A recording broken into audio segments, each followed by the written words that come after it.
உங்களுடைய சகோதரர் சட்டமன்ற உறுப்பினர் நம்மளுடைய மிஸ்ரா அண்ணன் பாத்தீங்க அப்படின்னா ஒரு நாள் என்னையும் சகோதரர் ஆதவர்ஜுனாவையும் பார்த்தாரு. அதுக்கு முன்னாடியே பார்த்தாரு. என்னைய முதல்ல வீட்டுல வந்து அண்ணன் வந்து பார்த்தாரு. வீட்டுல தானே பாத்தீங்க, வீட்டுல வந்து பார்த்தாரு. அப்படியே அண்ணன் வரும்போதே ஒரு 10 பேரோட வந்து பயங்கரமா துட்டுக்கிட்ட எல்லாம் போட்டு வந்தாரு. என்னடா இது அண்ணன் இப்படி வராரு அப்படின்னு நான் நினைச்சேன். அதுக்கு அடுத்தா எங்களுடைய அலுவலகத்துக்கு வந்தாரு. என்னையும் நம்ம சகோதரர் ஆதவர்ஜுனா அவர்களையும் பார்த்தாரு. இல்ல அண்ணன் அப்ப அண்ணன் பூஜை பண்ணிட்டு இருந்தீங்க வீட்டுல? ஆமா, பூஜை பண்ணிட்டு ஆசீர்வாதம் பண்ணீங்க அப்படின்னு சொன்ன உடனேயே அவருக்கு சட்டமன்ற உறுப்பினர் தலைவர் அவர்கள் அவருக்கு வாய்ப்பு கொடுத்தார்.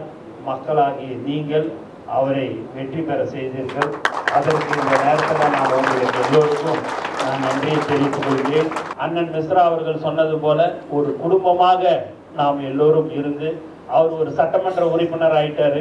ஆன பிறகு சரி ஏன் கட்சியை இணைக்கணும்னு கூட அப்படி பேசான்னு இருந்திருக்கலாம். அவனா சொன்னதை நாங்கள் செய்ய வேண்டும் என்று அவர் இந்த கட்சியை வந்து இணைத்திருக்கிறார். அவர்களுக்கு எப்போதும் நாங்கள் உறுதுணையாக இருப்போம்.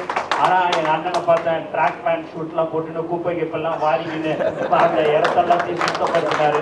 நான் அப்படிலாம் சுத்தம் செஞ்சுதான் நான் சட்டமன்ற உறுப்பினராக தலைவருடைய முகத்தை காமிச்சு வந்தேன். அதே பாணியில் எங்க அண்ணன் அதை செய்யறாரு. உண்மையாகவே அந்த தொகுதிக்கு நிரந்தர சட்டமன்ற உறுப்பினராக இருப்பார்.